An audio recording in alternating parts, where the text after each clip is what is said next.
Bonjour à tous, Jean Robin, journaliste, éditeur et soldat du Christ. Alors, j'ai enlevé temporairement la photo de mon arrière-grand-père pour y insérer un message qui restera tant que donc le livre d'Anders Breivik, que j'édite, notamment le premier tome, sera censuré des sites fnac.com et amazon.fr. Voilà, donc depuis le 1er mai, comme c'est écrit, 2018, ce livre est censuré, voilà, dans le silence le plus complet évidemment, à part, et je tiens à les saluer ici, Riposte Laïque et Suavelos, donc à travers la voix de son leader principal, Daniel Conversano. Ce sont les seuls qui ont osé dénoncer cette censure pour l'instant, donc bravo à eux. Et pour les autres patriotes anti-islam, il faudrait qu'ils se réveillent un peu, parce que là, c'est grave, hein, c'est bien plus grave à mon avis que la liberté d'expression d'Éric Zemmour qu'on entend partout, mais que je soutiens quand même dans sa condamnation en islamophobie, parce que ça nous concerne tous, et puis Génération Identitaire, que je soutiens aussi. Je vous renvoie à ma vidéo sur eux si ça vous intéresse. Donc je mettrai maintenant dans mes vidéos, tant que cette censure perdurera, voilà, vous aurez droit à ce message en permanence, voilà, dans toutes mes vidéos tout le temps, parce qu'on ne va pas laisser passer ça. Alors, nouvelle vidéo sur un YouTuber, ou sur un, je sais pas s'il fait des vidéos, il fait plutôt des tweets, ce monsieur. C'est Renaud Camus. Voilà, alors j'ai mis longtemps à vous en parler parce que j'attendais, figurez-vous, une chose, une décision de sa part, et là, c'est tombé ce matin, donc voilà, je peux maintenant faire ma vidéo avec tous les éléments. Et comme je lui avais écrit, je pensais que ça me permettrait de lui tresser des lauriers, de le féliciter pour cette décision, et malheureusement, comme c'est une mauvaise décision qu'il a prise, eh bien, je vais pouvoir l'en accabler seulement. Voilà. Donc, n'allons pas trop vite en besogne. Alors, Renaud Camus. Qui est Renaud Camus? Donc il est né, il est plutôt jeune, hein, il est né le 10 août 1946. Donc moi je suis né le 6 août, donc ça lui fait 72 ans, et il est né dans le même département que moi, donc ça fait quasiment 2 points communs, puisqu'il est né en août, comme moi, début août, et dans le 63, à Puy-de-Dôme. Donc lui, il est né à Chamalières, et moi à Clermont-Ferrand, la capitale, le chef-lieu, comme on dit. Donc, qui est Renaud Camus? Si vous ne le connaissez pas, eh bien c'est un écrivain, un homosexuel revendiqué, voilà. Un inventeur, c'est l'inventeur du terme « grand remplacement », ça vous avez dû en entendre parler, puisque même ses opposants ne cessent de l'employer. Il est le président du parti de l'innocence, en 2 mots, la nocence étant un synonyme de la nuisance en général, et depuis 2002, et depuis 2017, le président du CNRE, Conseil national de résistance européenne. Bien. Alors je vais commencer par dire du bien, parce que je suis chrétien. Je vais commencer par dire du bien de Renaud Camus, et il y a beaucoup de choses à dire en bien sur Renaud Camus, parce qu'évidemment, c'est un patriote français, alors il défend le patrimoine français, la culture française, la langue française, il a énormément de culture, il vit dans un château d'ailleurs, qu'il a rénové à grands frais, comme il le raconte dans ses journaux intimes. Il fait beaucoup de journaux intimes, Renaud Camus, il est un graphomane, comme on dit parfois. Il dénonce courageusement l'invasion migratoire depuis une dizaine d'années. Il met la qualité donc de sa plume au service de cette cause. Et une grande culture, à ma connaissance, la plus grande culture d'un Français que je connaisse sur l'architecture, la littérature, la sculpture, la peinture, les arts en général, la musique, etc. Et ce, au niveau européen, hein, pas simplement français. Il parle plusieurs langues, je ne me rappelle plus lesquelles, il a vécu dans pas mal de pays, ce qui lui donne une ouverture d'esprit.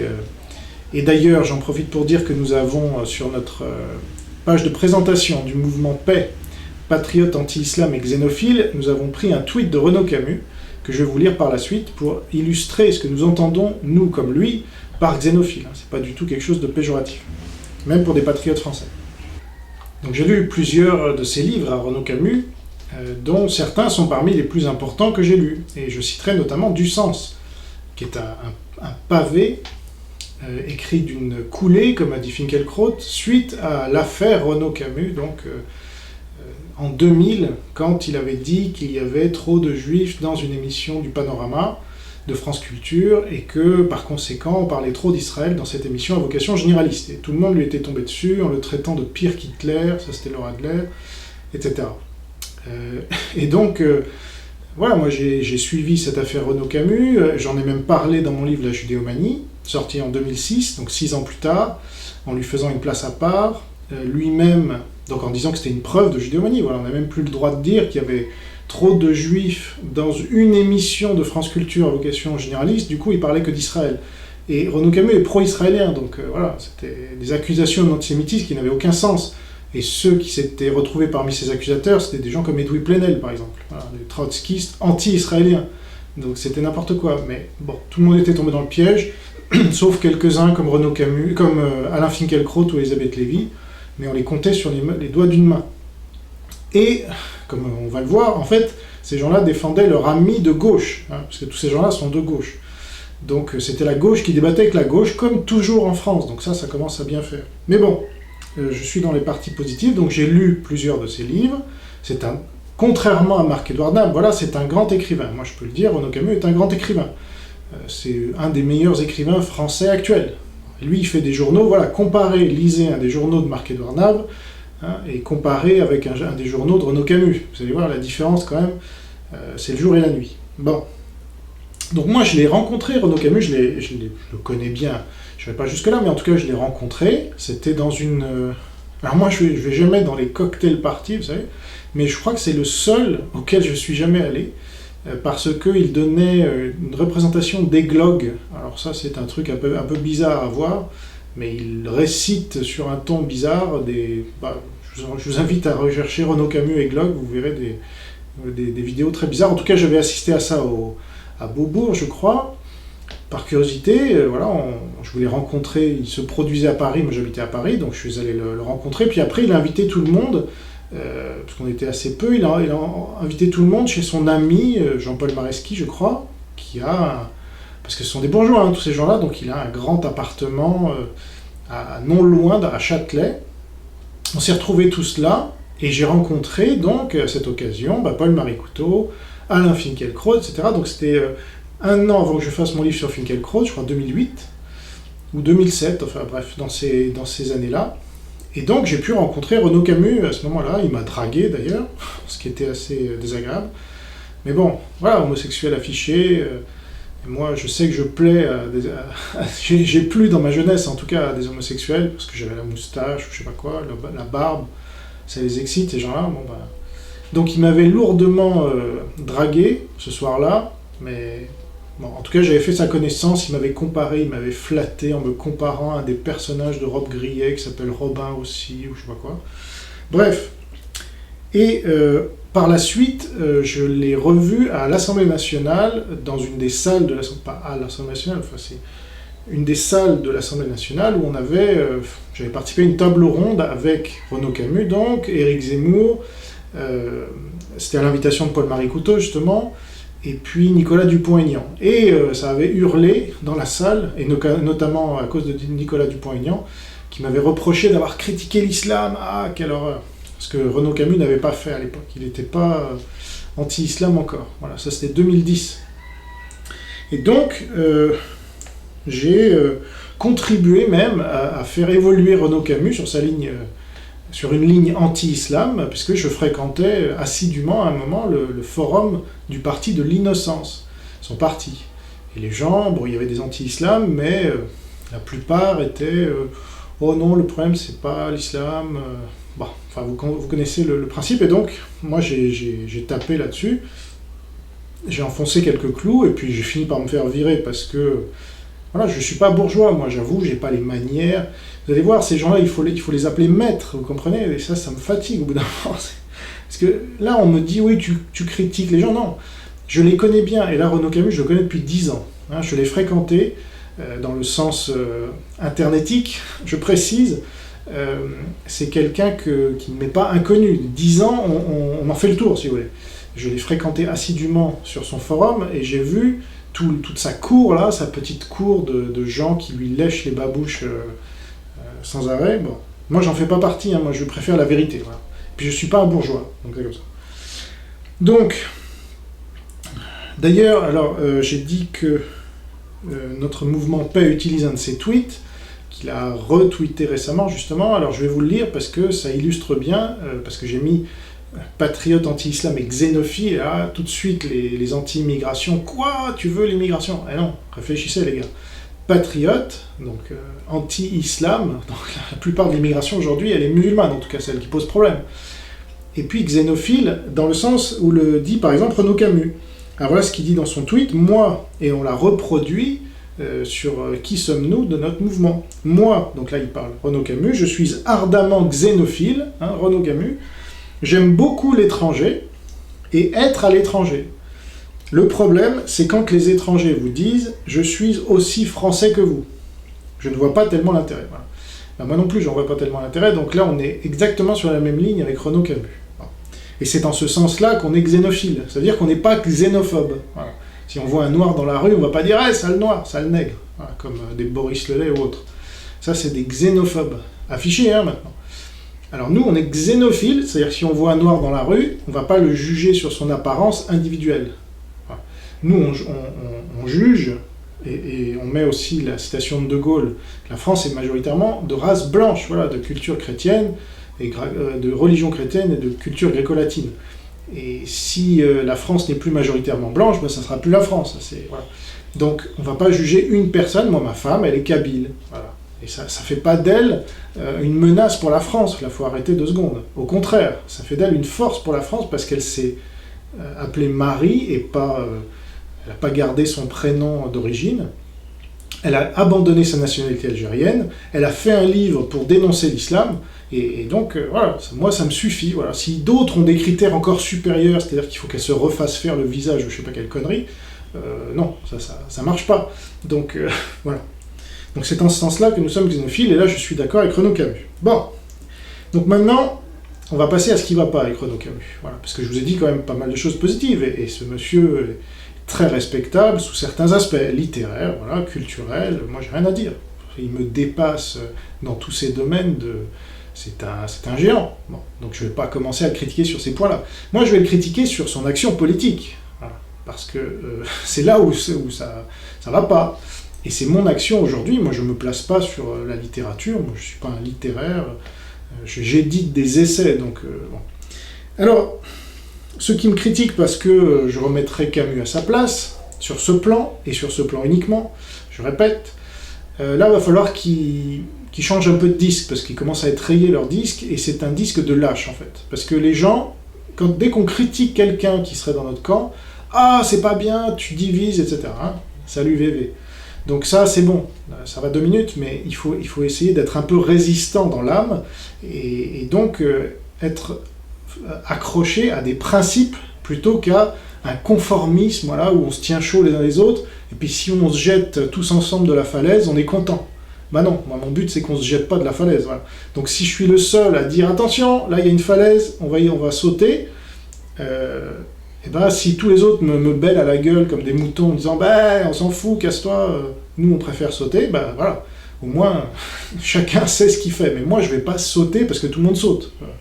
Et donc c'est sûr que ça plaît pas quand on dit des choses que je vais dire sur Renaud Camus là, parce que aujourd'hui il est adulé par un certain... Ça c'est un gourou pour certains...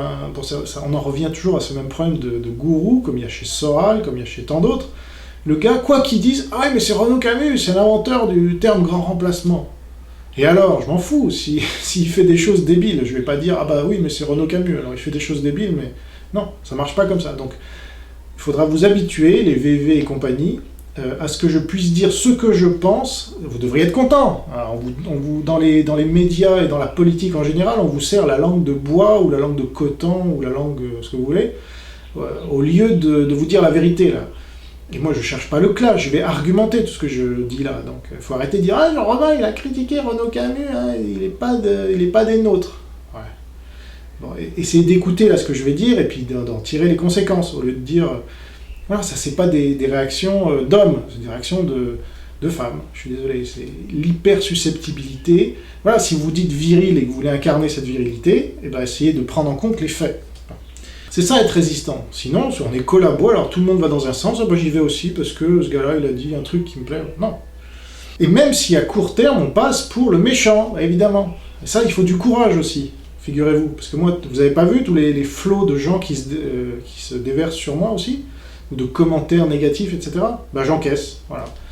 Parce que la vérité est plus importante. Et après, ça permet de trier le bon grain de livret. La Conversano, je lui ai fait une vidéo, alors qui était basée sur sa vidéo de 2014, ça c'est peut-être pour ça, entre-temps il a évolué, mais je lui ai dit ses 4 vérités, lui il m'a dit les siennes, et puis ensuite, depuis on se parle, voilà, parce qu'on s'est rendu compte qu'on est à peu près sur les mêmes positions sur la plupart des choses. Bon, c'est intéressant. Donc on est plus intelligent que simplement des clasheurs. On n'est pas clasheurs, ni lui ni moi. Lui il le reconnaît d'ailleurs qu'il n'est pas clasheur, il n'aime pas ce terme. Et quand il parle de Rissen, il dit voilà, moi j'ai parlé de Rissen parce qu'il y a des choses à mettre au clair. Donc là je vais vous parler de Camus parce qu'il y a des choses à mettre au clair. Et personne dans notre camp n'en parle. Alors moi je vais en parler parce que là en plus j'ai une occasion en or. Donc vous allez voir. Donc c'est cette histoire que les égaux seraient supérieurs à l'intérêt supérieur de la patrie justement. Ben non. S'il y a un intérêt supérieur de la patrie, c'est bien qu'il est supérieur à quoi alors? Il est supérieur aux égaux, non? Donc, alors, Renaud Camus, alors ça va pas faire plaisir, mais voilà, c'est la réalité, je vous dis, je le connais depuis 10 ans, donc c'est bon. Ceux qui me diront, ah, tu connais pas? Si, je l'ai lu, je l'ai fréquenté sur les forums pendant des années, j'ai échangé des milliers de fois avec lui, hein. Donc là on parle pas de... Donc j'ai même pas besoin de m'appuyer sur une vidéo qu'il aurait faite, vous voyez, parce que je le connais par cœur, ce gars-là. Donc c'est une diva. Voilà. Je dis pas ça parce qu'il est homosexuel. Bon, c'est vrai qu'en plus il est homosexuel, mais il a un comportement de diva. C'est-à-dire, là voilà, ça fait 2 mois que je lui envoie des mails, il répond pas. Ah non, monsieur... Et là, il a enfin daigné répondre ce matin, c'est pour ça que, voilà, il a crevé l'abcès. Après 2 mois, le gars, alors pourquoi vous me harcelez Bah parce que, mon coco, tu réponds pas, tu fais ta diva. Alors, comment est-ce qu'on peut avancer si je t'envoie des mails et tu réponds pas? Je te propose ci, ça, je te dis ci, ça, aucune réponse, jamais. C'est vrai que c'est dur à renvoyer un mail. Bah ouais. Et après, il vous dit, vous me harcelez. Mais vous allez voir, c'est assez drôle. Bon. Donc, c'est une diva. Alors, c'est lié quand même à son comportement d'homosexuel, parce que j'ai rien contre les homosexuels en général. J'ai sorti un livre qui s'appelle « La criminalité du lobby LGBTQ ». Donc ça, c'est un fait. Il est censuré, c'est un fait aussi. Le lobby LGBTQ est très puissant dans ce pays et a propulsé Renaud Camus très haut avant de l'envoyer tout aussi bas. Mais en tout cas, il en a fait partie de ce lobby. Et il a même... Alors, c'est là où ça devient glauque. C'est quand vous vous intéressez à ce qu'a fait Renaud Camus. Et là, je ne parle pas quand il avait, comme moi, 18 ans et demi. Parce que moi, quand j'avais 18 ans et demi, j'étais chez les Verts. Alors, tous ceux qui veulent me critiquer pour ça, ouais, t'es un gauchiste. Ouais, sauf que quand on a 18 ans et demi, on n'est pas fini politiquement. On sort du cocon, en tout cas pour mon cas. Donc, c'est un phénomène atavique. Mes parents étaient libéraux et écolos. Et ben, je suis allé chez les Verts, parce qu'on m'avait dépeint Cohn-Bendit comme un libéral. Puis quand je suis arrivé dans les Verts, j'ai vu qu'il n'était pas libéral du tout, mais marxiste, que les médias m'avaient menti. Et donc, on m'a traité de fasciste, on m'a viré. Donc là, Renaud Camus, c'est pas ça. Lui, je parle pas quand il avait 18 ans et demi. Hein. Et je parle quand il avait 40, 50, 60 et maintenant 70 ans. Donc là, on est formé politiquement, c'est bon, on a vu les choses et on sait dans quoi on s'engage. Donc, déjà, Renaud Camus a écrit dans ses journaux intimes des choses absolument dégueulasses. Je veux dire, moi je suis chrétien, mais même pour un non-chrétien, même quand j'étais pas chrétien, ça me donnait la gerbe. Je vais pas les lire là pour pas vous... Puis il y a peut-être des jeunes qui regardent et tout ça. Je vous renvoie sur sa page Wikipédia, il y en a quelques-uns, hein, ce qu'il faisait avec des Arabes notamment. Bon, il a aucune pudeur ce gars, hein, il écrit tout. C'est-à-dire, vous connaissez toutes les anatomies, les parties les plus intimes de l'anatomie de Renaud Camus, hein, mais dans les moindres recoins, si j'ose dire. Donc ça, déjà, ça dénote une mentalité un peu spéciale. Et des gens, après, qui vont le prendre pour chef, prennent pour chef un gars qui est homosexuel revendiqué et qui étale sa vie privée un peu partout. Mais quand je dis privé, c'est vraiment très privé, hein, donc je sais pas si c'est vraiment quelque chose à... Enfin, c'est pas quelque chose que je ferais moi personnellement. Donc, il a narré ses exploits sexuels pendant des décennies. On sait tout ce qui excite et ce qui n'excite pas ce monsieur. Hein. Alors quand on le rencontre soi-même, on se rend compte de ce qui l'excite aussi, hein, mais bon. C'est un baiser. jusqu'à ce jour, et il s'en cache pas, et ça c'était un trait, je ne peux pas m'empêcher de le dire, mais quand même du maréchal Pétain. Hein. Quand on dit grand résistant maréchal Pétain, hein, tous ceux les pétainistes là, Renaud Camus aussi. Alors, je ne veux pas comparer les deux jusqu'au bout, mais vous verrez qu'il y a quand même pas mal de choses en commun. Parce que moi je fais une analyse politique là, je m'en fiche des sentiments, etc. Je ne suis pas dans le sentimentalisme, justement. Lui, il l'est. C'est quelqu'un qui se présente comme un chef de la résistance au remplacisme, ce terme qu'il a inventé, donc, le grand remplacement. Il le met à toutes les sauces. Hein. Bon. Et comme il se présente comme le chef, maintenant il est le chef du CNRE, avec plein de gens qui l'ont rejoint, donc moi je le critique à ce niveau, parce qu'il se met en avant, allons-y. Donc, il n'a pas d'enfant, est homosexuel. Alors, il se dit anti-remplaciste, mais lui-même fait tout pour ne pas aller contre ce remplacement du peuple français. C'est-à-dire qu'il se réjouit, si vous le lisez bien, comme je l'ai lu, il se réjouit du fait que la natalité française décroisse. Alors il dit parce que d'un point de vue écologique, etc. Bon. Donc c'est une théorie malthusienne déjà. Alors, on sait qu'elle est fausse. Et puis d'autre part, un pays si sa population décroît, je suis désolé, tandis que les populations immigrées, elles, s'accroissent. Donc c'est ça le grand remplacement chez moi. Donc il y participe en fait. C'est assez contradictoire. Ensuite, mais il y a pire, parce qu'en fait il est de gauche ce gars-là. Et quand vous lui dites, attendez, il faut faire l'union de la droite, il dit, non, mais attention, oui, peut-être, mais il ne faut pas oublier la gauche, hein, surtout pas. Voilà. Ça, c'est ses derniers tweets, là, ces derniers jours. Donc, il a été au PS pendant 2 décennies.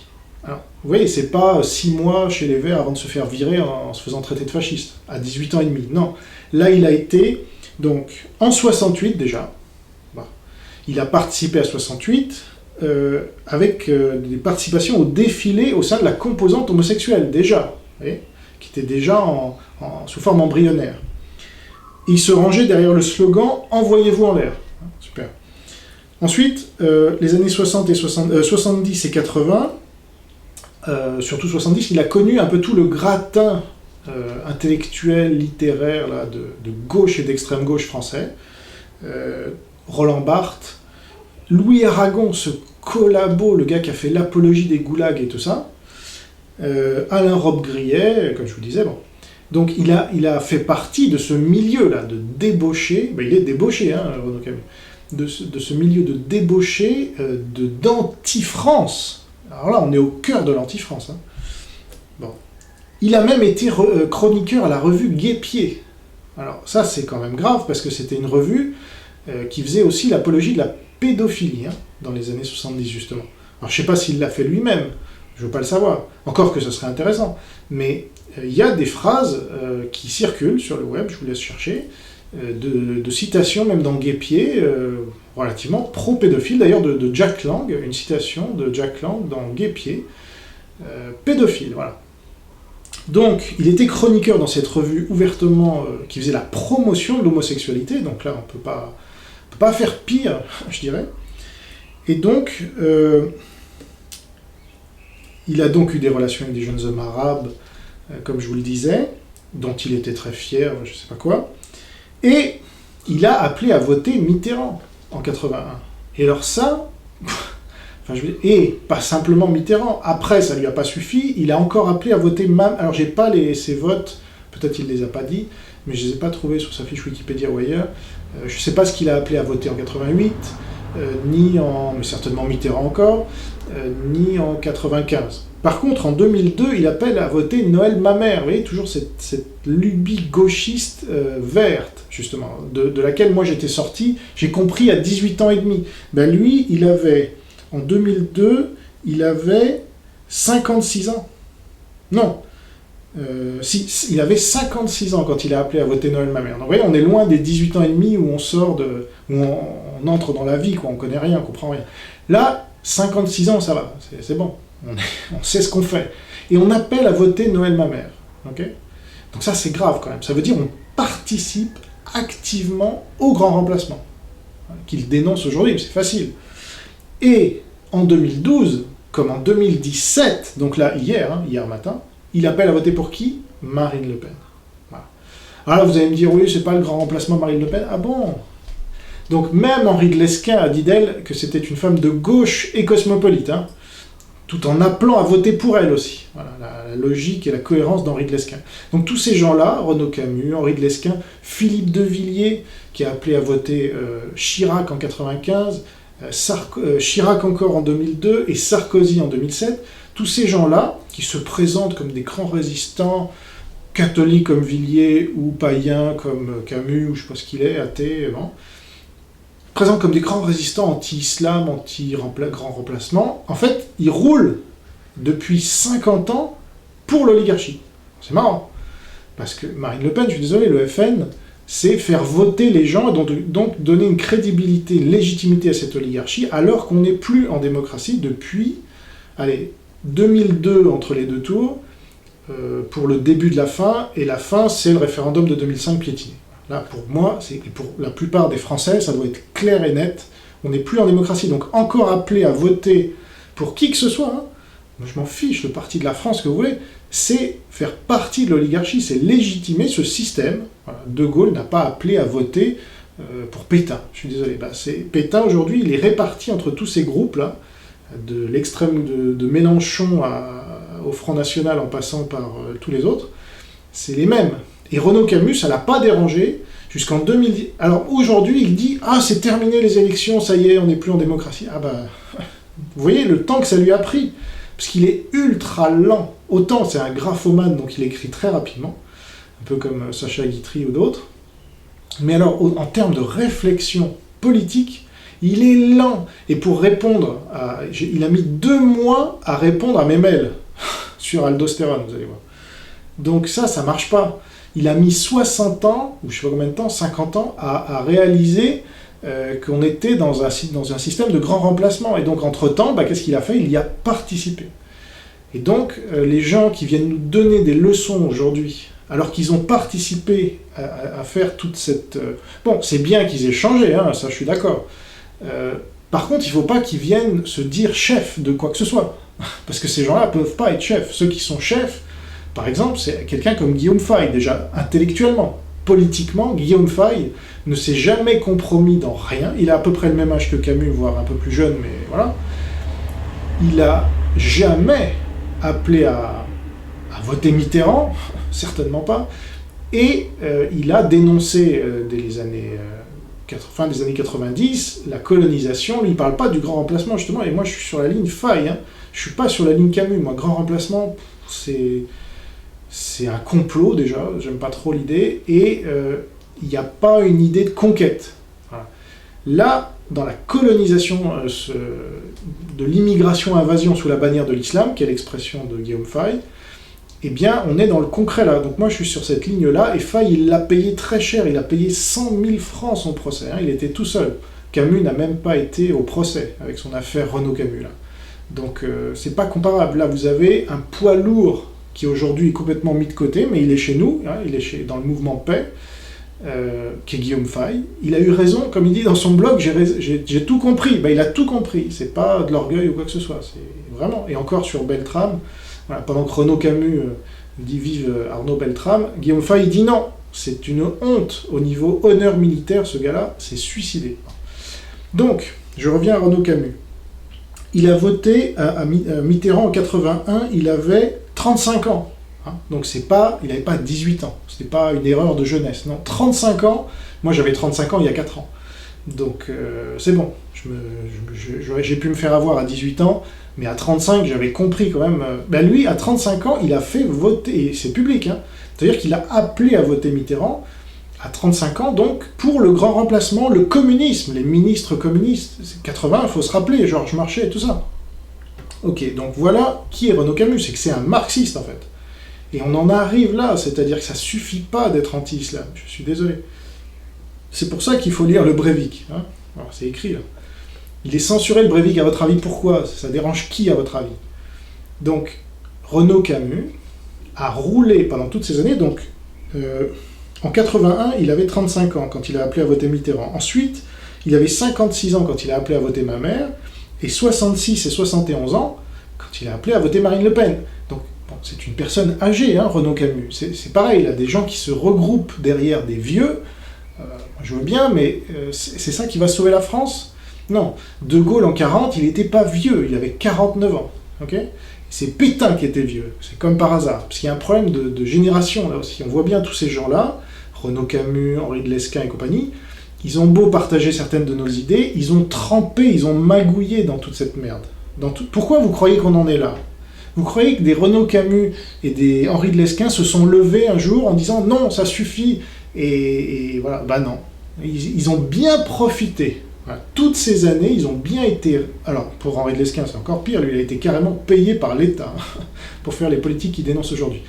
Et Renaud Camus, bah, aussi, je pense, beaucoup payé par l'État, parce qu'il a touché des tas de subventions, ce gars-là. Il est passé énormément dans les médias, il y a des émissions de lui à Apostrophe, etc. Bon. Apostrophe, dont Gérard Jugnot ou Frédéric Tadei, non, c'était chez Frédéric Tadei, Pivot avait dit, moi, il fallait qu'à chaque émission d'Apostrophe, il y ait un communiste. Alors là, cette émission-là, c'est sans doute Renaud Camus, parce que vous voyez, quand vous appelez à voter Mitterrand, vous appelez à voter pour les communistes. Bon. Et puis, c'est un bourgeois. Alors moi, je suis pas marxiste, mais De Gaulle le disait aussi, c'était pas un marxiste, De Gaulle, mais il disait, voilà, il y a un problème, c'est le même problème qu'avec de Lesquen, c'est un grand bourgeois, de Lesquen. Et Renaud Camus, c'est un grand bourgeois, c'est un fils de bourgeois. Alors, on va me dire, oui, il s'est fait exclure de sa famille, déshérité parce qu'il est homosexuel, etc. Oui, mais enfin, il est resté dans ce monde bourgeois toute sa vie, jusqu'à aujourd'hui. Et quand vous regardez sa constitution du CNR, là, je reviendrai sur le CNR dans CNRE, c'est comme URSS dans URSAF, ça trompe pas. Donc, il est toujours resté entouré de bourgeois. C'est son monde, et quand vous l'écoutez parler, c'est comme ça, oh, moi je suis Renaud Camus, vous comprenez. Alors très bien, mais la politique, c'est pas un monde fait pour les bourgeois, c'est un monde violent. Là, la vidéo que je suis en train de vous faire, c'est la vérité, et la vérité, elle blesse. Donc je m'en fiche qu'il soit blessé. Moi, ce qui m'intéresse, c'est que les Français qui se disent, mais alors, qui est-ce qu'on doit suivre? Qu'est-ce qu'on doit faire? Là, il y a Renaud Camus, il nous dit ça, ça et ça. Il y a un conseil, est-ce qu'on doit y aller? Eh ben, je vous dis non, n'y allez pas, surtout pas. Vous allez dans le mur avec lui. Parce que c'est un grand bourgeois, et tout ce qu'il saura faire, c'est des communiqués. Alors ça, il sait bien faire les communiqués, puis des discours. Alors ça, il sait très bien faire les discours. Voilà. Mais c'est tout ce que vous aurez avec ce gars-là. Alors je vais y venir. Parce que il y a quand même un problème. C'est pas l'islam. Et alors, voilà. Quand vous désignez un ennemi, vous avez les gens qui désignent le même ennemi que vous, qui sont vos alliés objectifs, même si vous ne partagez pas grand-chose d'autre avec eux, peu importe. Et puis vous avez les autres. Alors quand on désigne l'ennemi, comme je le fais moi depuis pas mal de temps maintenant, comme étant l'islam ou au sens plus large, l'expression du lieutenant-colonel Jean-François Cerisier, dont je vous recommande la lecture du livre Guerre à l'Occident, Guerre en Occident, aux éditions Riposte Laïque, c'est les tenants du système islamique, c'est ce qui englobe à la fois l'islam et tous leurs alliés objectifs et idiots utiles. Voilà. Comme ça, hop, j'ai même pas besoin de les nommer, vous les connaissez mieux que moi. Donc quand on désigne ces gens-là, les tenants du système islamique, eh bien, on a tout de suite, voilà, on a le monde qui est divisé en deux. Vous avez tout de suite les ennemis et les alliés. Bon. Alors Renaud Camus, lui, c'est qui l'ennemi selon lui? Eh bien, c'est le grand remplacement, alors on ne sait pas. C'est aussi bien pour Henri de Lesquen, c'est le cosmopolitisme. Ben là, c'est le grand... Alors, c'est un truc fourre-tout, vous pouvez mettre tout et n'importe quoi dans le grand remplacement. Alors, qui est fait le grand remplacement? Est-ce que c'est les Juifs? Alors, pas trop pour Renaud Camus, mais il y en a d'autres qui l'interprètent comme ça. Est-ce que c'est les élites? Oui, mais alors, qu'est-ce qu'elles sont, les élites? Est-ce qu'elles sont... Alors, c'est des élites remplacistes. On est vachement avancé avec ça. Donc, c'est un terme, en fait, fourre-tout, qui ne désigne pas bien l'ennemi, en fait. Et vous allez voir que lui-même n'applique pas sa propre théorie. C'est ça qui est gênant.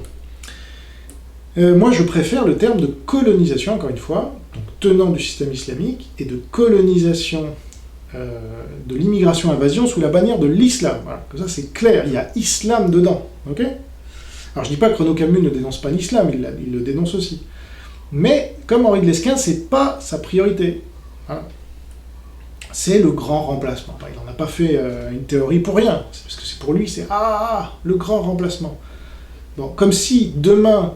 Et ça, c'est la même critique que je fais à Conversano, etc. Sauf que Conversano et les Sois-Vélotiens, là, et Boris Lelay et tous ces gens-là, en tout cas, Conversano et ses copains, ils sont plus intelligents parce qu'ils se mettent sous la bannière de l'anti-islam. Ils ont compris que, justement, c'était pas la stratégie contre le grand remplacement qui était la bonne, mais sous la bannière de l'anti-islam, on allait rassembler un maximum de gens, intérieurement et extérieurement aussi.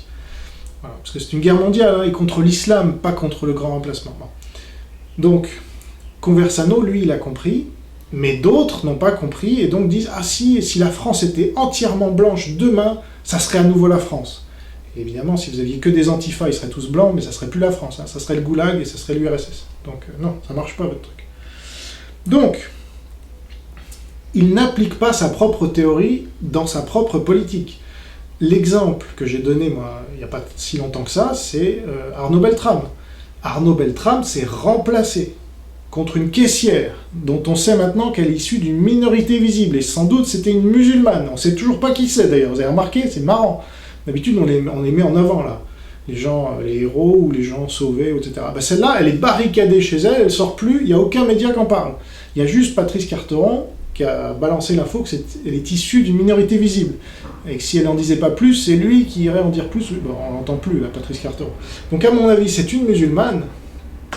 Et donc, Arnaud Beltrame s'est remplacé, donc l'élite militaire française s'est remplacée par une musulmane ou par une minorité visible, ce que Renaud Camus, même si elle n'est pas musulmane, c'est une minorité visible, ça veut dire, c'est ce que dénonce Renaud Camus, hein, parce que pour lui, le grand remplacement, c'est les blancs. Voilà. Donc, il n'a pas dénoncé ça, il a applaudi à ça. Arnaud Beltrame est un héros. Voilà. Et là, vous voyez comment le chef de l'État utilise Beltrame maintenant pour un oui ou pour un non. Tiens, passe-moi le sel. Ah oui, au fait, Arnaud Beltrame. Hein. C'est ça, les APL baissent de 50 €. Oui, mais attention, Arnaud Beltrame. Hein, voilà. C'est ça qui... Je l'avais dit, là. On ne peut pas me dire que je ne l'avais pas dit. Donc voilà, c'est la différence entre des visionnaires comme Faye ou moi, ou les autres qui m'ont rejoint, dans le mouvement Paix. Je vous invite à regarder ce mouvement. Et la manifestation, le manifeste là, qu'on vient de révéler, hein, vous avez des gens là-dedans qui sont visionnaires, comme le lieutenant-colonel que j'ai cité. Là, c'est un lieutenant-colonel aussi, comme Beltrame, mais lui, bon, je sais qu'il trouve que Beltrame a plutôt bien agi, mais on ne peut pas être d'accord sur tout. En tout cas, avec son terme là, de tenant du système islamique, il est bien plus juste dans son analyse politique de l'ennemi que Renaud Camus avec son grand remplacement. Et alors donc, sur Arnaud Beltrame, il applaudit le grand remplacement, et dans son propre conseil, et c'est là le sujet qui a fait que ça a clashé au bout d'un moment entre nous, c'est qu'Aldostérone, c'est un remplaciste, je suis désolé, c'est un Algérien revendiqué, de nationalité algérienne, qui vit en Angleterre, donc il colonise l'Angleterre, puisque Renaud Camus est pro-européen, et que son conseil, c'est le Conseil national de la résistance européenne. Aldostérone n'est pas européen, à moins qu'il considère que maintenant les Algériens qui disent l'Algérie, les intérêts de mon pays, l'Algérie, voilà, je fais partie de la nation arabo-musulmane, hein, c'est toutes les preuves que j'ai montrées sur le site sterongate.wordpress.com et que j'ai transmis à Renaud Camus évidemment, et vous allez voir comment il réagit à toutes ces preuves, eh bien ça fait qu'il a un remplaciste qu'il a invité lui-même, c'est ça le problème, c'est qu'il a fait ça publiquement. Il a donc invité publiquement sur Twitter Aldostérone, il y a déjà plus d'un mois, à rejoindre son conseil, et l'autre était tout content, évidemment. J'ai annoncé ça moi, quasiment en direct, si vous suivez mes vidéos, si vous en avez raté. Et depuis, j'ai dit, un EFR que je me fixe par rapport à Aldostérone, c'est que le CNRE vire Aldostérone, parce que sinon, vous savez, quand vous avez une pomme pourrie dans un panier de pommes, toutes les pommes deviennent pourries. Donc là, en laissant, puisque c'est la décision qu'a prise Renaud Camus, après mon harcèlement, soi-disant, hein, je suis juste informé que c'était pas normal. Mais pour lui, c'est du harcèlement, vous allez voir. Eh bien, tout ce CNRE, là, devient un panier de pommes pourries, je suis désolé. Et je connais bien les gens qui y sont, en tout cas un certain nombre, et c'est pas étonnant que ces gens-là laissent faire, parce que voilà, on est là, on est des grands bourgeois, on est vieux, souvent, c'est 60 ans ou plus, ou beaucoup plus des fois, et donc on laisse faire, et puis advienne que pourra. Ben voilà. Ça, c'était plutôt les pétainistes. Hein. Et alors, certains se disent gaullistes là-dedans, puis d'ardents gaullistes, évidemment. Je vais vous en parler. Mais ce qui compte, c'est ce que vous faites, les gars. C'est pas ce que vous dites que vous êtes. Hein. C'est trop facile. Moi, je suis honnête, et puis hop, je dis des choses malhonnêtes dans votre dos. Non. Ce qui compte, c'est ce qu'on fait, c'est pas ce qu'on dit. Donc, on se dit justement anti-remplaciste, comme Renaud Camus, et puis on fait rentrer un remplaciste dans son conseil. Tiens donc. Et personne ne bouge une oreille. Ah bah non, c'est gourou, hein. Et oh. Et la vérité est plus importante, les gars. La France est plus importante. Là, vous faites rentrer un gars qui vous donne une réputation, enfin, auprès des vrais résistants, parce que je sais que c'est applaudi par beaucoup de gens. Aujourd'hui, c'était Renard, il a de l'audience. Ah, voilà. C'est pas ça qui va sauver la France. C'est pas l'audience d'un chiite. Franchement. Alors, je vais vous lire, parce que j'ai des lecteurs, comme vous le savez, j'ai une maison d'édition, et je vends en direct sur mon site. Alors, je vous y renvoie si vous voulez m'aider, me soutenir, tout en montant en compétences, en lisant les livres que j'édite, et notamment à commencer par le Breivik. Eh bien, vous pouvez aller sur ce site édition-tatami.com. Et donc, j'ai des gens à qui je confirme les envois quand j'envoie les livres. Je dis, voilà, la commande a bien été enregistrée, elle vous sera envoyée tel jour, telle date, et je dis bonjour cordialement. Alors, il y a un gars qui me répond, fidèle lecteur et admirateur de Renaud Camus, ce que j'ignorais, je déteste comme lui les courriers commençant par bonjour et qui finissent par cordialement. Surtout s'ils me sont envoyés par un éditeur, Bibi, censé défendre la littérature et la langue française. Nul n'est parfait. Prends-toi ça dans la gueule, genre, ok. Donc moi je réponds, cher maître, voici comment Renaud Camus aime qu'on l'appelle. C'est ridicule. Si vous l'appréciez, dites-lui qu'il a dans son conseil un remplaciste, que je dénonce, aldostérone, avec mes pensées les plus sincères. Voilà. Alors ça, ils ne s'attendaient pas du tout à ça, parce que ces gens-là, ils croient qu'ils sont dans leur bulle, là, et que personne ne connaît leur petite manière de bourgeois. Bon. J'ai rien contre ce lecteur, évidemment, mais enfin, me reprocher de dire bonjour et cordialement, qu'ils aillent parler au racaille, là, qu'ils disent nique ta mère, hein. Voilà, plutôt. Parce que reprocher à un Français de dire bonjour et cordialement, ce qui est plutôt poli, mais bon. Alors, voilà ce qu'il me répond, c'est pour ça que je vous le cite, je ne dis pas qui c'est, parce que peu importe, mais c'est un lecteur de Renaud Camus. Et donc, voilà ce qu'il répond quand je lui ai envoyé ce mail. Bien, je vois que vous vous tenez au courant. Voilà, ça m'a un peu surpris. Précision, j'apprécie et j'admire l'homme de lettres Renaud Camus, arbitre des élégances en matière de langue, mais je trouve que ses incursions sur la scène politique, hors ses prises de position héroïques, sont dignes de gribouille. J'aurais pas mieux dit. Son CNRE en est la dernière très hilarante preuve. Là, c'est un lecteur de Renaud Camus qui parle, donc je peux pas... Qu'il y ait invité ce cher Aldo ne m'étonne ni ne me gêne. Plus ils seront de rigolos, plus ils se marreront. Quoique Camus soit plutôt psychorigide, ce qui est tout à fait vrai quand on le connaît un peu. Et là, vous allez en avoir une preuve, d'ailleurs. J'ai un peu de peine pour Martinez, là il parle du général Martinez, et Picmal, un autre général, voilà, les carterons de généraux en retraite, là, vous allez voir. Je leur aurais cru plus de tarin. Eh ben non, vous avez cru, voilà. Les faits, c'est ça. Tant pis pour eux, voilà. Comme je le disais, nul n'est parfait. Voilà.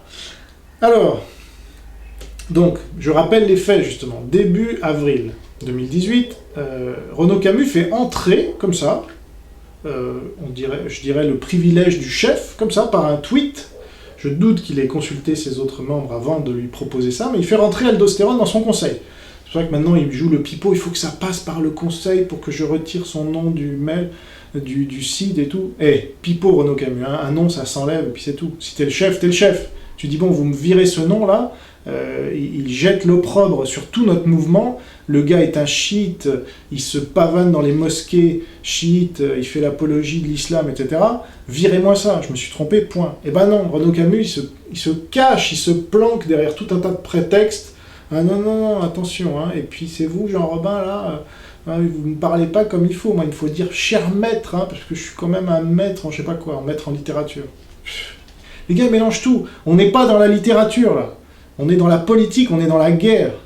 On nous fait la guerre, là, il y a des morts, Renaud Camus, donc tes petits machins de cordialement, c'est de la merde. Eh ben non, ça marche plus, là, on n'en est plus à ce niveau.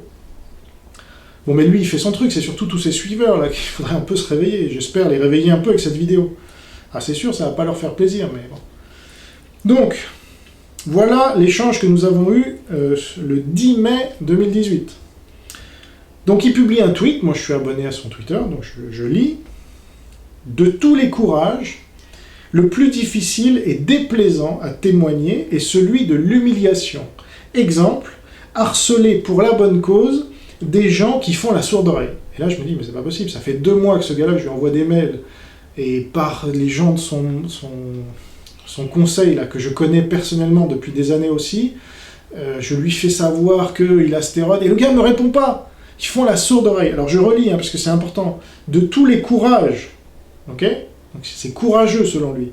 Le plus difficile et déplaisant à témoigner est celui de l'humiliation, exemple, harcelé pour la bonne cause. Harcelé positif, pour la bonne cause, des gens qui font la sourde oreille. Alors moi, je vois ce tweet, je me dis c'est pas possible, là, il faut que je réagisse. Une fois de plus, je me dis, parce que au bout d'un moment, j'attendais là une décision enfin bref.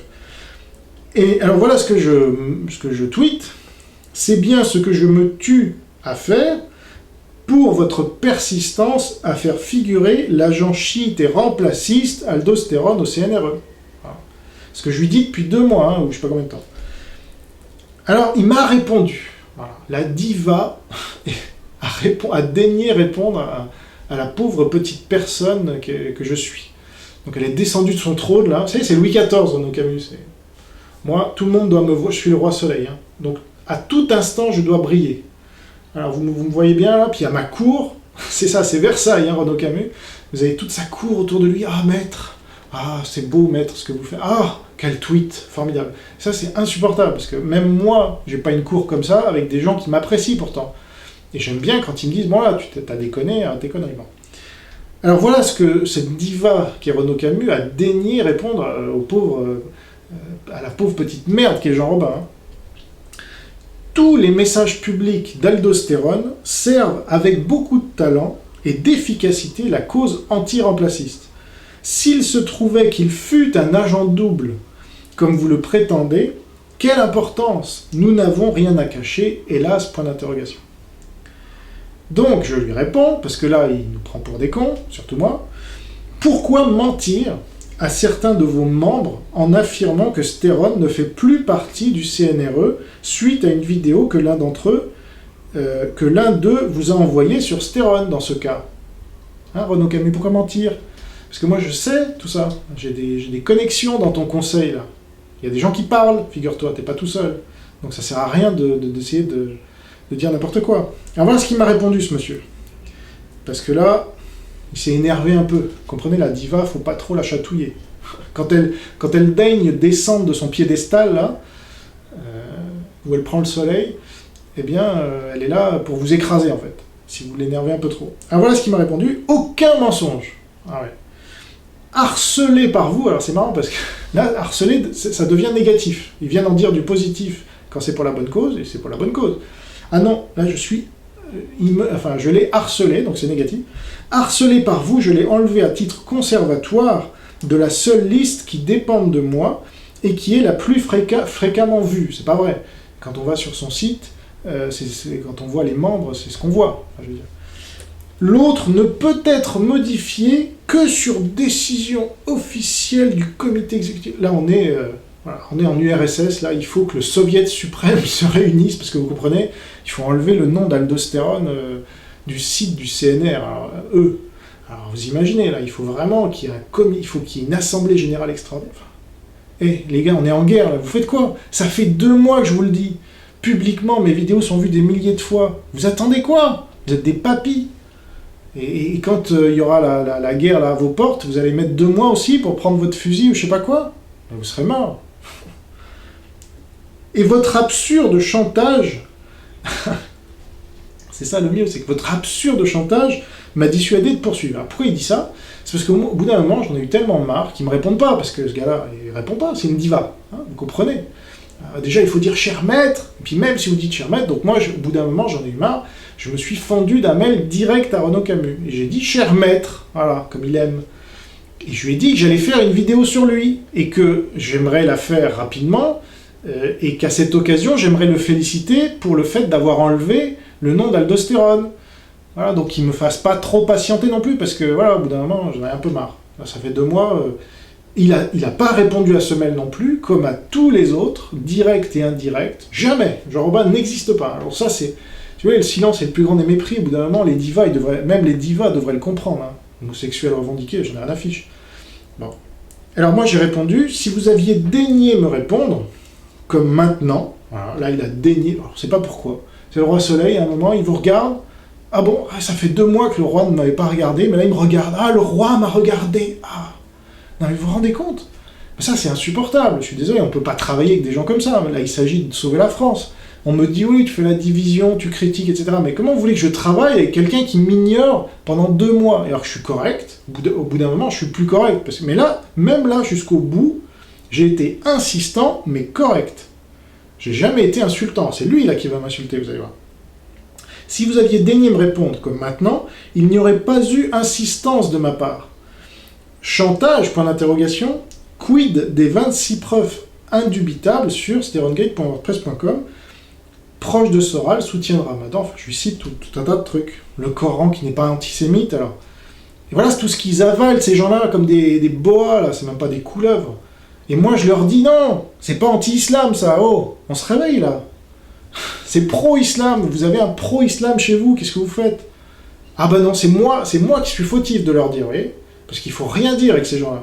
Il faut applaudir. Ah, Renaud Camus, bravo. Quoi que vous fassiez, bravo. Mais non, c'est pas comme ça que ça marche. Moi, si je fais une connerie, il faut que les gens me le disent. Et puis après, je vois si c'est une vraie connerie ou pas.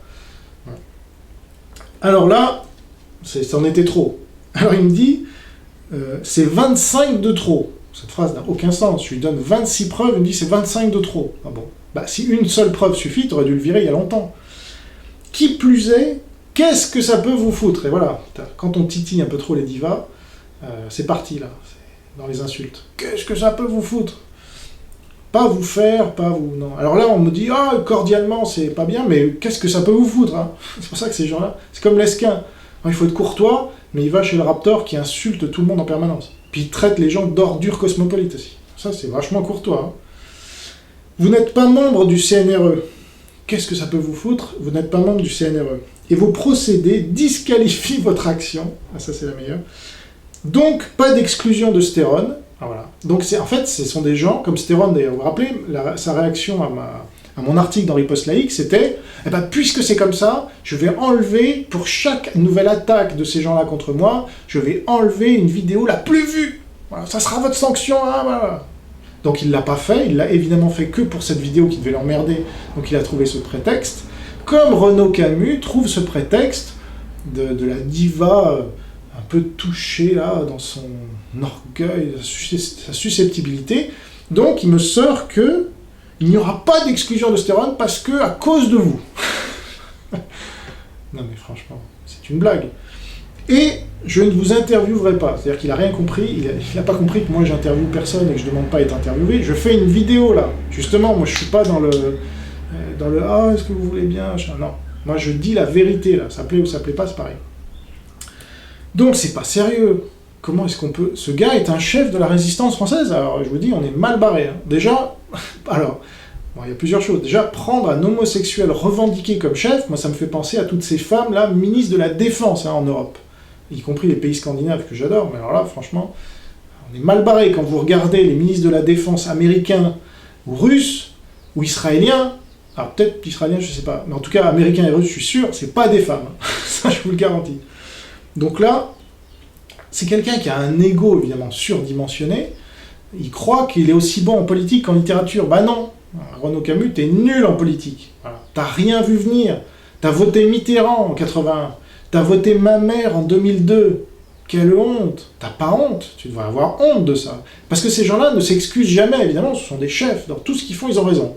Donc, il avait raison en 81, il avait raison en 2002, et puis il a raison en 2017 encore de voter Marine Le Pen, même si l'année d'après, il dit, bon, les élections, on a bien vu que ça sert à rien. Ah bah oui, on l'a bien vu, mais en attendant, moi ça fait 10 ans que je dis qu'on n'est pas en démocratie, et que des gens comme Renaud Camus et d'autres me disent « Arrête, tu vas faire perdre les patriotes hein, », alors que c'est vous qui faites perdre les patriotes, là. C'est moi qui avais raison, depuis 10 ans.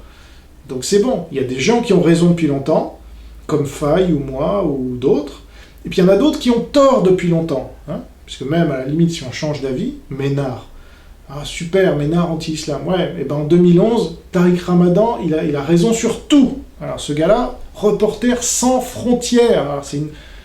Mais ces gars-là ne peuvent rien diriger comme mouvement de résistance, c'est pas possible.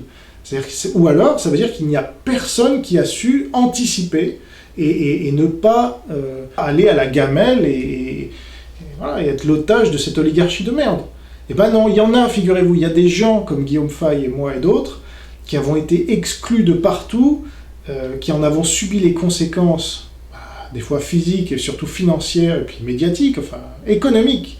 Voilà. Alors que, pendant ce temps-là, Renaud Camus vendait tant et plus de livres, hein, en passant dans les télévisions ou chez son copain Finkielkraut, là. Voilà. Pourquoi il ne veut pas signer notre manifeste à nous? Parce qu'il y a Finkielkraut dans les signataires de l'autre. Alors il ne veut pas dire que Finkielkraut est antisémite. Eh ben si. Il a nourri l'antisémitisme, il est à la LICRA, Finkielkraut, hein, membre d'honneur. Donc au bout d'un moment, ça va. Donc c'est pas sérieux. En plus, il prend des décisions sur un coup de tête. Allez, Aldostérone, je t'envoie un tweet, vas-y, rentre dans mon conseil. Et puis après, pour leur faire sortir. Donc il prend pas, c'est pas un dirigeant politique, ça. Il prend pas conseil autour de lui, donc il fait une connerie. Et ensuite, quand on lui dit, non, en fait, c'est Aldostérone, non, c'est un remplaciste. Donc vous êtes anti-remplaciste. En plus, vous êtes Conseil national de la résistance européenne. Et Aldostérone est algérien. Et vous dénoncez dans vos livres, qu'on a lu, hein, Renaud Camus, on t'a lu, que l'Algérie, ça fait pas partie de l'Europe, pas plus que la Turquie. Parce que lui, il dénonce toujours, la Turquie, ils veulent faire partie de l'Europe, mais si la Turquie fait partie de l'Europe, ça n'a plus rien de sens. Ouais. Sauf que toi, tu fais rentrer l'Algérie, là, dans ton conseil. Alors, faut se réveiller un peu. Moi, je m'en fous d'être mal vu par tous les membres de ton conseil ou par toi. Moi, je dis la vérité, là, pour les Français, qui voudraient te rejoindre, et c'est dead end. Moi, je préfère l'expression anglaise dead end, c'est-à-dire plutôt qu'un pass. Un pass, ok, mais dead end, c'est la mort. Voilà. Donc, voilà, comme il a donné cette place à Stéron, ben maintenant, il ne peut plus revenir en arrière parce qu'il a engagé sa responsabilité de président et qu'il a trop d'orgueil, Renaud Camus, pour dire « Ah bah oui, je me suis trompé, excusez-moi ». Donc, c'est tout, Jean Robin a raison, je vire ce gars-là et puis on passe à autre chose. Ça, il aurait pu faire ça en 5 minutes. Eh ben, en 2 mois, il a fallu que je lui envoie des tonnes de mails et que je fasse des vidéos en disant « Alors, qu'est-ce que… » Ça montre bien que ce gars-là n'est pas au niveau. Et tous ceux qui sont avec lui, parce que j'en ai informé quand même un paquet, qui auraient pu, puisqu'ils avaient compris, eux, ils m'ont dit en tout cas, mais ils auraient pu mettre, je sais pas, c'est grave, de faire rentrer comme ça un remplaciste, donc ils auraient pu mettre leur place dans le conseil en jeu, en disant à Renaud Camus, bon bah, si tu laisses Aldostérone, moi je m'en vais. Parce que ça impacte ma réputation, figure-toi. Aucun. Voilà, si ça s'est fait, bah c'était mal fait en tout cas. Mais à mon avis, ça s'est pas fait. Et donc, il m'en veut à moi aujourd'hui, il me traite de tous les noms là maintenant, je le harcèlerai, alors que moi, alors voilà, on va comparer, hein. Moi ou ma femme, parce que je suis pas tout seul, moi. Et là, on a monté un mouvement. J'ai pas l'impression qu'il est au courant. Ou alors il est au courant et il nous voit comme un concurrent, donc il se dit « Ah, je vais pas donner des gages à ce mec-là, je sais pas quoi ». Mais il faut qu'il prenne conscience, Renaud Camus. Et moi, je suis pas tout seul. J'ai tout un groupe de gens qui me suivent, des Français, souvent chrétiens d'ailleurs, donc c'est pas les mêmes que les tiens, parce que toi, chez toi, il y a beaucoup de… Je sais pas, pour suivre un homosexuel revendiqué qui écrit dans ses bouquins des choses ignobles sur sa vie sexuelle et sa vie dépravée, débauchée, j'espère qu'il n'y a pas beaucoup de chrétiens qui te suivent, honnêtement, parce que tu n'as jamais fait amende honorable là-dessus, tu te dis toujours homosexuel, revendiqué, bon. Donc, mais il y a des gens qui se disent chrétiens qui te suivent, alors ces gens-là, je les appelle à me rejoindre, mais ça ne sera pas la même musique. On va comparer un peu, si tu veux bien, hein, entre Aldostérone et moi, par exemple, au hasard. Hein, il y a 25 preuves, là, ou 26 sur le site Aldostérone. Moi, je suis jamais dans une mosquée, j'ai jamais… déjà, je suis pas algérien, tu vois. Et même ma femme, elle était algérienne, elle est naturalisée française, elle a abandonné sa nationalité, elle a abandonné son prénom, figure-toi. Elle s'appelle Marie maintenant, ok. Stéron, il s'appelle Amin Messifi. Tu vois l'intégration, toi? Ou tu vois l'assimilation? Non, zéro. Le gars est algérien revendiqué, comme je l'ai dit tout à l'heure, pas moi. Moi, je suis français anti-islam revendiqué, hein. Donc c'est autre chose. Il n'a jamais critiqué l'islam, moi je ne fais que ça. Même avant toi, c'est moi qui ai contribué à te faire devenir anti-islam, Renaud Camus. Donc arrête. Moi, en 2009, j'étais dans une chapelle en Belgique, à Charleroi, et je disais, le problème, c'est l'islam. Et c'est l'antiracisme qui est l'équivalent du moteur en 40, qui fait tout déferler, là. Je vous renvoie ma vidéo, je l'ai retéléchargée sur ma chaîne. Vous reprenez tous ces points-là, il n'y en a pas un qui fait le poids. Moi, est-ce que je fais l'apologie du Coran? Est-ce que je fais l'apologie des piliers de l'islam? Est-ce que j'ai fait Ramadan, moi, comme Stéron? Est-ce que je me suis pavané dans une mosquée chiite? Est-ce que je colle… Enfin, voilà. C'est-à-dire qu'au bout d'un moment, la susceptibilité, l'ego, le côté féminin, je suis désolé, parce que les homosexuels, fait que on tombe dans ce genre de travers. Et on en vient à critiquer Jean Robin, qui est patriote anti-islam, irréprochable, d'accord? J'ai jamais donné un seul gage à l'ennemi, depuis 10 ans, ok? Et on défend un gars qui baigne dans le chiisme et qui en fait la promotion matin, midi et soir. Ah, il a de l'audience, ben voilà. Donc ça c'est le grand problème aussi, c'est le monde. Hein. Quand on est chrétien, on dit, nous on n'est pas du monde, nous on s'en fiche que le gars se fasse 10 millions de vues par jour, peu importe. Si c'est Satan, et donc on le dénonce. Ben voilà. Quand on désigne un ennemi, et ben voilà, qui correspond à cet ennemi, hein. Donc il se prive, Renaud Camus, parce qu'il ne nous a pas invités dans son conseil, moi je m'en fous, j'aurais certainement décliné, mais il ne nous a même pas proposé, alors qu'on est avec ma femme, alors qu'on est des militants anti-islam, évident, enfin je veux dire, ma femme, pour un monde sans islam, qu'est-ce qu'il te faut, Renaud Camus? Jamais rien reçu, ma femme n'a jamais rien reçu de ce gars-là. Mais Aldostérone, comme je parle, oh tiens, c'est un blablateur, enfin je vous renvoie mes vidéos sur lui, il lave l'islam plus blanc, c'est pas ça l'islam, mais bienvenue dans notre conseil. Ça veut dire que ce conseil vaut rien, je suis désolé, et que son leader vaut rien, et que ses autres membres ne valent rien, parce que vous cautionnez. Hein. Ceux qui vont me dire, ah, tu nous critiques, bah oui, je vous critique. Là, vous êtes où, là? Il n'y a personne, en fait. Vous êtes juste des noms dans un conseil, puis comme ça, ah oui, il y a mon nom. C'est pas ça, la résistance. Hein. Alors, donc ça s'appelle les souverainistes, ces gens-là. Je les connais bien, les souverainistes, parce que moi j'ai été au RIF aussi avec Paul-Marie Couteau. Voilà, j'ai côtoyé Van Est, c'est un de mes auteurs, donc je les connais. Et ben c'est qui ces gens-là en fait? C'est même Villiers, voilà, il y aura bientôt Villiers, peut-être dans son CNR, là, CNRE. Philippe de Villiers, comme je disais tout à l'heure, il a appelé à voter Sarkozy en 2007. Waouh, super. Et puis avant ça, Chirac. Waouh, génial. Ça, c'est les vrais patriotes. Ils se foutent de nous. Les patriotes, là, les souverainistes. Non, ça vaut rien, les souverainistes. Il y a même Asselineau qui était souverainiste. Mais bon, il s'en est éloigné. Donc, le CNRE, CNR, c'était quoi le CNR? C'est les marxistes qui ont fait ça. De Gaulle n'était pas du tout d'accord avec cette politique socialiste, là, néo-communiste, dont on a hérité jusqu'à ce jour. Mais eux, c'est le modèle, parce qu'ils sont des marxistes. Renaud Camus, c'est un marxiste. C'est un gauchiste. Voilà. Il a beau dire le grand remplacement, je veux dire, on vote pas Mitterrand à 35 ans, et Noël Mamère à 56 ans, et Marine Le Pen à 70 ans, sans être un marxiste. Voilà, parce que Marine Le Pen, c'est une femme de gauche cosmopolite. Dixit Henri de Lesquen. Hein. Voilà. Et donc, il faut lire Breivik, là, pour comprendre un peu tout ça. Parce que là, ils n'ont pas lu Breivik, et ne comptez pas sur Renaud Camus pour en faire la promotion. C'est là où on voit aussi les gens courageux. C'est que Renaud Camus, il sait très bien que le Breivik est sorti, il sait très bien qu'il est censuré, mais il n'en dira rien, parce que lui, il veut pas être amalgamé, il veut pas être assimilé, il veut continuer à passer dans les médias, Renaud Camus. Hein, chez son copain Finkielkraut, ou ailleurs, partout ailleurs, ça lui convient. Là, il a reçu un procès de la LICRA pour son discours de création, tu vois, il était content, voilà. Il est content d'avoir des procès, je sais pas. C'est incroyable. Ça le fait exister. Donc il fera jamais la promotion du Breivik, contrairement à Daniel Conversano et Riposley, comme je le disais, voilà, des gens courageux. Bon, il y a quand même une différence. C'est là qu'on le voit, moi je mets des seuils, alors ils sont peut-être hauts, mais au moins ça permet de faire le tri. Voilà, entre les gens vraiment courageux, qui ont nom dans le slip, et puis les autres. Et c'est sûr que c'est une minorité, mais qu'est-ce que je vous dis, c'est normal, beaucoup d'appelés, peu d'élus. C'est facile de soutenir la liberté d'expression de génération identitaire. Tout le monde le fait dans nos milieux. Quel risque on prend? Rien. Zemmour, alors là, on prend encore moins de risques. Zemmour, c'est si on le critique, là, on prend plus de risques, comme je le fais moi. Mais moi, je défends sa liberté d'expression, à ce plagiaire, menteur, là, marxiste. Hein. Bon. Mais alors là, Breivik, c'est autre chose. Et là, il n'y a plus personne, évidemment. Parce que la liberté d'expression de Che Guevara, éventuellement, oui. Mais Breivik, non, lui, il n'a pas le droit. Il a tué des gens 150 fois moins que Che Guevara, mais lui, il n'a pas le droit d'avoir un manifeste que les Français pourraient lire. Non, c'est censuré, puis tout le monde s'en fout. Alors les gars, il faudrait un peu vous réveiller.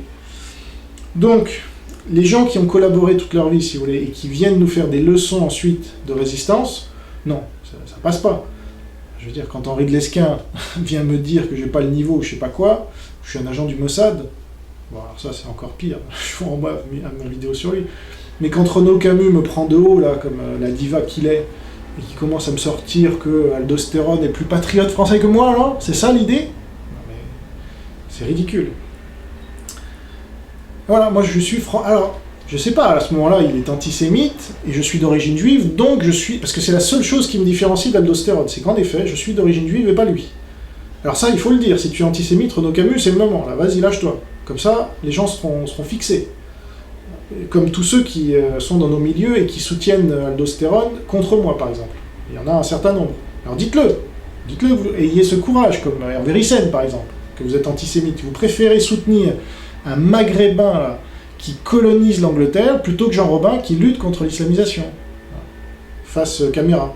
Moi, j'ai pas un pseudo, j'ai pas Aldostérone, non. Moi, c'est Jean Robin, ok? Donc, c'est un peu comme les communistes en 41, si vous voulez. Au bout d'un moment, les gens se pointent, ils ont collaboré depuis 10 ans avec les nazis, parce que ça n'a pas commencé en 39, hein, la collaboration. Ça a commencé bien avant, en Allemagne notamment. Et après, ils viennent nous voir, parce qu'Hitler a attaqué Staline, et ils viennent dire « Ah non, maintenant, c'est nous la résistance. Hein. » Pardon? Donc moi, évidemment, je tends la main à tous ces gens-là. Vous comprenez? Je ne suis pas pour la division, nécessairement. Mais je ne vais pas m'unir avec des gens sur autre chose que les principes que je me suis fixés comme ennemi, notamment. Donc si Renaud Camus reconnaît demain, ce qui n'est pas près d'arriver, hein, ça je vous le dis tout de suite, comme vous voyez déjà le déroulé, mais s'il reconnaît, on ne sait jamais s'il est touché par la grâce de Dieu, hein, par exemple, et s'il reconnaît, bon, publiquement, hein, en effet, j'ai participé activement au grand remplacement en France. Voilà.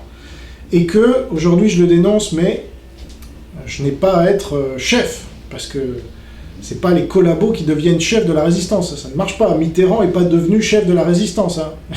De Gaulle l'a envoyé paître, il l'a renvoyé à ses chères études. Donc, mais si demain Renaud Camus fait amende honorable et dit « J'aimerais vous rejoindre au mouvement Paix de Jean Robin ou dans mon mouvement CNRE, j'aimerais qu'on fasse des choses ensemble », mais sous la direction commune des têtes de réseau, là oui, pourquoi pas. Mais qui rassemble, qui fédère, non, ça marche pas. Donc, leur ligne à eux, aujourd'hui, et certainement demain, c'est la ligne Maginot. Hein. Voilà, c'est la ligne de défense, et les mecs ont fait comme ils faisaient au Parti de l'Innocence, et ils ont trouvé un bon rythme. Hein. Un communiqué par semaine, ou même par jour, des fois, ou dès qu'il se passe un truc. Alors ça, ils ont gardé le même rythme, mais maintenant, c'est le CNRE, ils font un communiqué, voilà. Dès qu'il se passe un truc, communiqué. Et puis, nous avons tel nouveau membre. Voilà. Et c'est tout ce qu'ils savent faire. Et puis ils envoient Renaud Camus, je sais pas où en France, pour faire un discours. Ah, discours. Ouais, ça va sauver la France, les discours. Hein. Et puis les communiqués. Bon. Donc, c'est un peu un groupe du troisième âge. Je veux pas être méprisant, mais quand même, regardez vos âges, les gars. Il y a très peu de jeunes chez vous. C'est plus de 60 ans et plus. C'est carte vermeille et compagnie. Hein. Donc, c'est pas vous qui allez sauver la France, c'est pas vrai. Et si vraiment il reste que vous, la France elle est foutue. Donc moi, je vous dis, votre ligne c'est la ligne Maginot, ça marche pas, il n'y a aucun projet d'action chez vous, vous incitez les gens à faire on sait pas trop quoi, alors que si vous allez sur mon mouvement Paix, vous avez des tonnes d'actions que vous pouvez faire, à commencer par aller sur les plateaux de télé, pour dire en face de l'oligarchie, dégagez. Voilà. Donc, notre ligne, c'est la ligne de la France libre. Hein. De Gaulle, c'était pas un passif qui restait à faire des communiqués. Ils font leur création là, de leur mouvement sur la tombe de Gaulle. C'est pareil, c'est la tombe de Gaulle. C'est bon, c'est pas une idole non plus, De Gaulle. Il a fait toute la Eurabia, là, c'est De Gaulle aussi, hein, à partir de 67, et son renversement d'alliance. Donc, c'est pas mon modèle, moi, De Gaulle. Entre 40 et 44, il a fait ce qu'il fallait, mais après, il a commencé La vieille, c'est un naufrage. Et là, c'est un peu pareil. Voilà, Renaud Camus, La vieille, c'est un naufrage, et ses copains là. Donc, pour finir, parce que là il commence à y avoir du bruit un peu partout, je vais donc lui donner un verset, comme je fais avec mes vidéos youtubeurs. Donc le verset, c'est parce qu'on va me critiquer, voilà, je sais, mais comme je l'ai dit déjà, je m'en fiche. Ce qui compte, c'est la vérité et la France. Après, les querelles d'ego, etc., rien à faire. Donc là, je vous ai révélé un certain nombre de choses sur Renaud Camus, que personne d'autre ne dit dans nos milieux. Ben voilà, demandez-vous pourquoi. Parce qu'il faut du courage un peu, et il faut un peu d'abnégation, et de se dire, voilà, je vais prendre un certain nombre de... C'est comme Trump. Trump, il a remis tout un tas de gens en place dans son camp, et ça a pas... Là, moi, je comparerais, voilà, à Trump qui a remis Bush à sa place. Parce qu'aujourd'hui, Camus, c'est « Ah, Renaud Camus », dans nos milieux, hein, c'est « Ah, le grand remplacement ».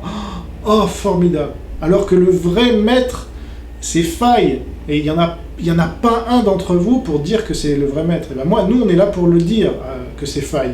Et que c'est lui, d'accord, qui avait bien mieux compris, bien avant Renaud Camus, la véritable menace, et qu'il a pris tous les risques. C'est pas un bourgeois, Faye. Certes, il n'est pas parfait, c'était un acteur porno. Si on me dit ça, ouais, tu soutiens un acteur porno.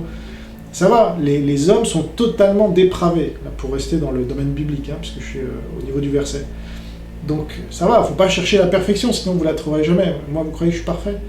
Mais Faye, il a eu raison politiquement. Et Camus a eu tort politiquement. Pendant toutes ces années, il a alimenté ce qu'il dénonce aujourd'hui. C'est facile, il a 70 ans, sa vie est derrière lui, hein, le pépère. Et ben Faye, lui, c'était de son vivant, là, ce que je veux dire, c'est de sa jeunesse. Il a commencé à dénoncer tout ça, et il s'est pris dans la gueule les procès. Donc voilà, moi j'ai beaucoup plus de respect pour Faye que pour Renaud Camus, inutile de vous le dire. Et vous devriez faire de même. Bon. Donc, on va me reprocher d'avoir critiqué, comme on fait souvent. En tout cas, les faibles d'esprit vont me le reprocher, puisque là, ceux qui ont vraiment écouté attentivement ce que j'ai dit, verront qu'il y a des raisons objectives pour que je tienne le discours, et j'ai reconnu tout ce que Camus est un grand écrivain, oui, on peut le dire, c'est un grand français, parfait. Mais c'est un piètre politique, franchement, il faut qu'il arrête. Il mène tout le monde dans le mur avec ça. Et donc, mon verset, c'est « Celui qui reprend les autres trouve ensuite plus de faveur que celui dont la langue est flatteuse ». Alors c'est Proverbe 28-23. Voilà, parce qu'on me dit « Tu critiques tout le monde ». Non, je dis le bien et le mal que je pense des actes de chacun. Et donc je reprends les autres, parce que la Bible nous dit « Celui qui reprend les autres trouve ensuite plus de faveur que celui dont la langue est flatteuse ». Moi je suis pas là dans une cour pour flatter le roi soleil, je n'ai rien à faire. Là, moi je suis là pour que la France, elle gagne cette guerre, et l'Europe, si possible. Et c'est pas avec des courtisans qu'on va gagner la guerre, ça je vous le dis tout de suite. Donc merci d'avoir suivi cette vidéo, et à bientôt pour une prochaine. Au revoir.